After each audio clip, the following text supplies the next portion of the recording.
Hello everyone, we are Jimena Ruiz, Laura Montero, and Dana Forero, and today we're gonna read The Franklin's Tale from the Canterbury Tales by Geoffrey Chaucer. We hope you enjoy. The Franklin's Tale. I am a simple man, said the Franklin. I haven't read many books, but I will tell my story simply and clearly. A long time ago, in Brittany, there was a knight who loved a lady. She was one of the most beautiful women under the sun, and came from a noble family. He was afraid to speak to her, but at last he asked her to marry him. She knew how much he loved her, and decided to accept him as her husband and her lord. In return, he promised that he would never use his power against her, but would always do what she wanted.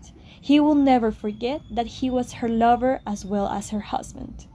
"Sir," she said, "you have given me everything I want from marriage, love and independence. I will be your true wife until I die. My heart is yours. This is the best kind of marriage. Love will not be limited by power." When one person tries to control the other, the god of love beats his wings and farewell. He's gone. Women want to be free, not to be servants, and men are the same.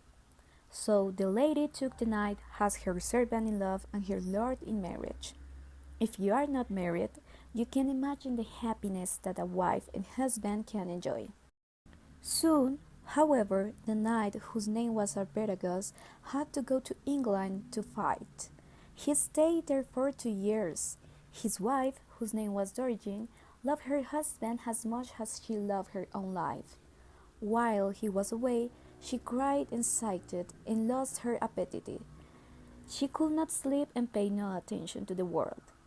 Arviragus sent her letters, telling her how much he loved her. At last, she began to recover. She drove away her dark fantasy. Her castle was on the coast. Next to the sea, Dorigen often walked with her friends along the cliff top, but when she saw the ships on the sea, she began to cry. "If one of these ships brought home my lord, then my heart will be happy." There were terrible black rocks in the sea.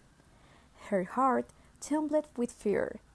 "God, why do you make these black rocks and put them here in the sea? They are not good for anything. They destroy ships. Thousands of men have died at sea. It kills my heart to look at them." One morning in May, her friends had a party for her. They wanted to make her happy. They went to a garden full of flowers with their bright colors and sweet perfumes, a little paradise. After dinner, they began to dance and sing, but Dorigen stayed alone. She could not be happy without Arviragus. At this party there was one of her neighbors, a young squire named Aurelius. He was as bright and handsome as May itself. He was young, strong, honest, rich, and wise, a perfect lover. He had loved Dorigen secretly for 2 years, but had never told her. He had written many songs and poems about a beautiful lady that he loved hopelessly, but she herself had no idea that she was the lady. Aurelius decided that the time had come to open his heart. "Madame, my heart is breaking. You can kill me or save my life with one word.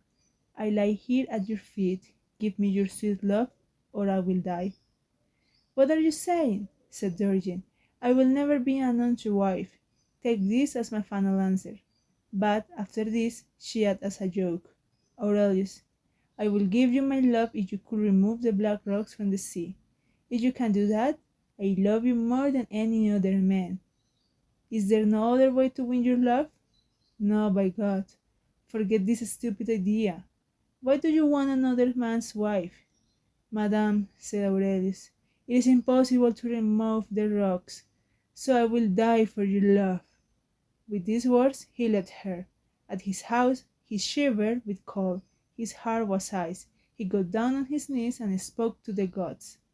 "Apollo, god of the sun, help me. Your sister, the goddess of the moon, has power over the seas and rivers. Ask her to make a great flood which covers the black rocks. Then I can go to my lady and say, 'Look, I have won your love.'" With those words Aurelius fell on the floor. Luckily his brother found him and carried him to bed. Now it is time for me to tell you about Arviragus. He came back from the wars after he had won many battles. Dorigen, you are so happy now. Your husband is in your arms. He loves you better than his own life, and never imagines that another man has spoken to you about love. Aurelius was lovesick for 2 years. He stayed in bed and told no one about his desire for Dorigen, except his brother. His brother was very worried. How can I help Aurelius? He asked himself. I remember that when I was in the city of Orleans, I saw a secret book. There are students of magic who can make a river float inside a house or a lion appear at a dance. They can make people see a castle suddenly appear, and then, when they wish, it disappears again. So his brother told Aurelius about the book. Aurelius immediately decided to go to Orleans with him. As they came near the city, a young man met him. I know why you're here, he said. I am the magician who can help you. This man took the brothers to his house and showed them fantastic things. Knights fought a great battle in front of their eyes. Then Aurelius saw Dorigen dancing and went to join her. The magician clapped his hands. Everything disappeared. The magician promised to make all the black rocks disappear from the coast of Brittany. But you must pay me 1,000 pounds, nothing less. Aurelius laughed. I will give you the round world if you could help me with the love of Dorigen. I promise it to pay you. Next day, the brothers and the magician rode back to the coast. It was December, the beginning of winter, when all the green had disappeared from the world. There was frost and rain and snow. Please act quickly, begged Aurelius. If I have to wait longer, I will kill myself for love. The magician was sorry for him and worked day and night. He took out his magic books and chose the best time for his trick. The moon and stars were in the right place in the sky. Then, by magic, the rocks became invisible. No one could see them. Aurelius went to the cliff and looked. Then he fell at the magician's feet. Thank you, my lord, and thank you, Lady Venus. He went quickly to find Dorigen. My true lady, he began, you almost killed me when you did not give me your love. But now, remember your promise and do not mourn me. I have done what you wanted. The black rocks have gone. Go and look. Then, if you decide to be true to your promise, come to me and the garden. We will be lovers there. Dorigen lost all the color from her face. I have been tricked. I never imagined that it would be possible to remove the rocks. She went home and cried for 2 days without stopping. Arviragus was in another town, so she had no one to help her. I must choose between breaking my promise to Aurelius or being an untrue wife. There is only one solution.